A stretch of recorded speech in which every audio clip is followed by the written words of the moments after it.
Okay, how's it going, guys? So I thought I'd have a further chat about FPV. I did do a video about getting into FPV before, but now I'm sort of getting a bit more into it. I thought I'd sort of do a little chat which kind of just goes into a little bit more detail about what it's really like getting into this sport. This isn't going to be for experts. This is going to be for sort of, the newbie who kind of just really wants to know the warts and all experience.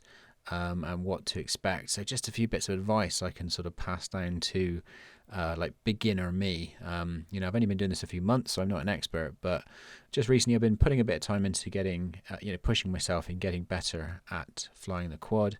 And that of course raises the old, the learning curve. So you sort of learn quite a lot quite quickly as soon as you really start to push yourself. Anyway, so here's a little spot I come to. By the way, the video quality of this video is going to be quite poor because I only took a couple of old GoPros with me, so excuse the poor quality video, and also bear in mind that this light is getting really quite bad when I was doing these last flights today. But I thought it really just sort of demonstrates exactly what you kind of have to do to sort of move forward. You have to find a nice little local spot which is is going to be pretty much always empty. And it has a bit of verticality and a bit of a few challenges basically for you to fly around.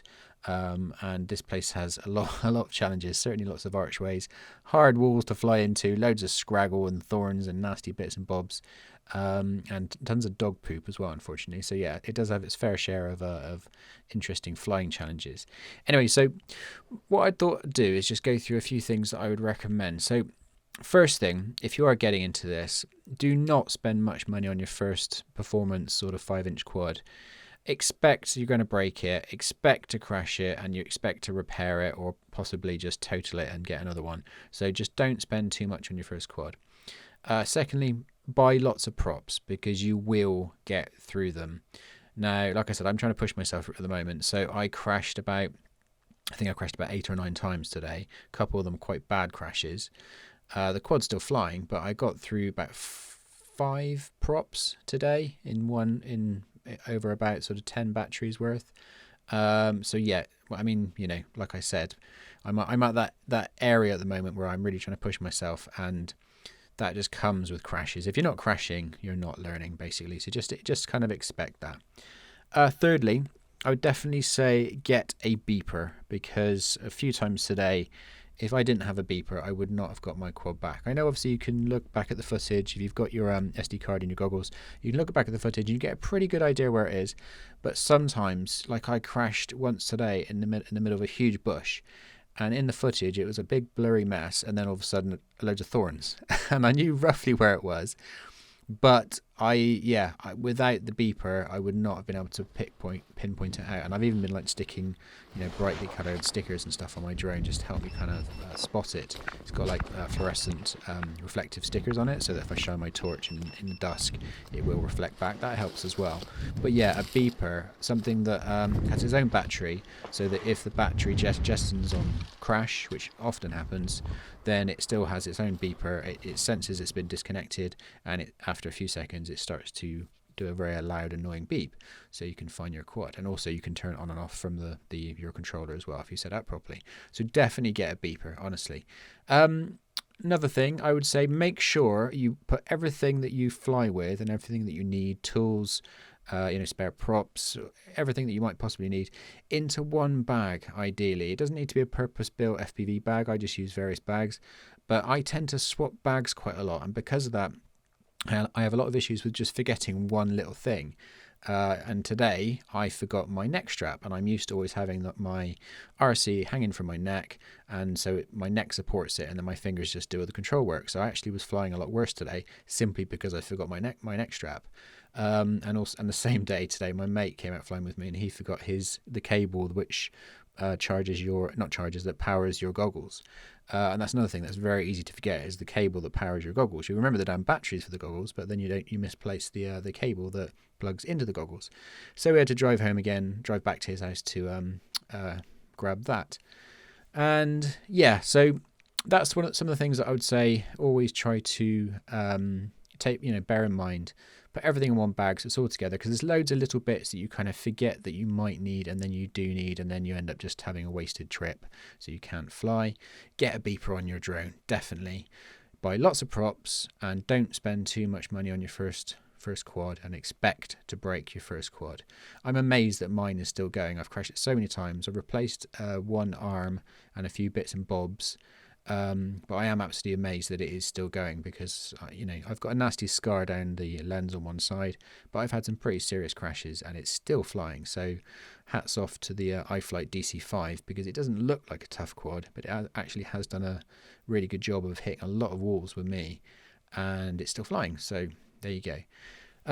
What else can I say? So definitely challenge yourself. Definitely sort of push yourself. I mean, that's the sort of stage I'm at the moment, where I've got the sort of all basic controls, and I'm now trying to tighten everything up. I'm still not very smooth, and I still could be a lot more accurate, and I'm still making mistakes and crashing. But I am intentionally giving myself quite hard things to do.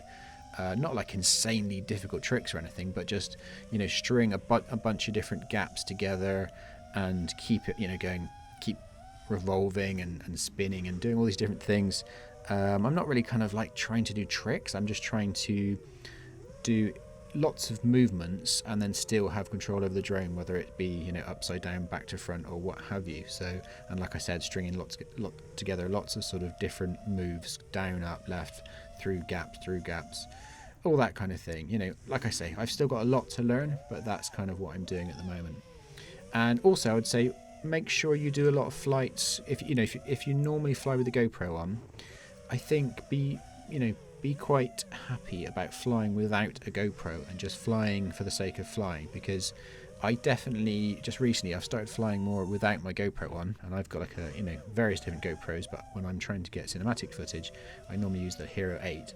And I know it's not like a big expensive camera or something, but in the back of my mind, I'm definitely conscious that I've got my Hero 8 on there, and it's my main GoPro, and I do not want to lose it or break it, and so I definitely fly a lot more conservatively when the GoPro's on. So that's why, like today, I went out with one of my really old GoPros on it, just because I kind of wanted to have the freedom of not worrying too much about breaking my GoPro. So yeah, fly without your GoPro. That's another bit of advice I would say, because I think it just takes that little bit of that edge of doubt away from your flying, and you just start to be a little bit more reckless. And when you're reckless, that's when you're sort of doing these fast corrections and suddenly catching yourself when you make a mistake and all that kind of stuff. And that's the kind of stuff that really hones your skills and makes you a bit better.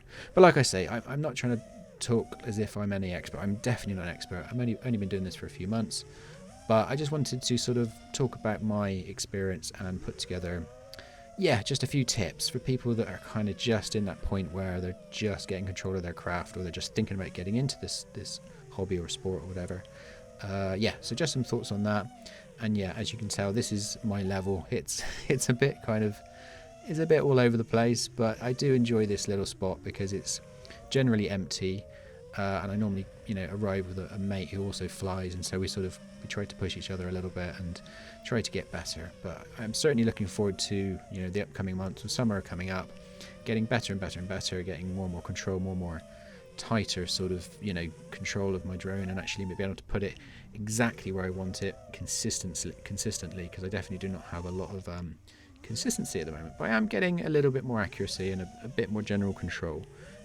Anyway guys, I'll leave that there. Just wanted to do a off-the-cuff little chat about this stuff, because I think these kind of videos do help people that are getting into it, I think. So anyway, hope that helped you guys, and I'll catch you later. Any questions, stick them down below and I'll probably almost certainly answer. I tend to. Alright guys, catch you later.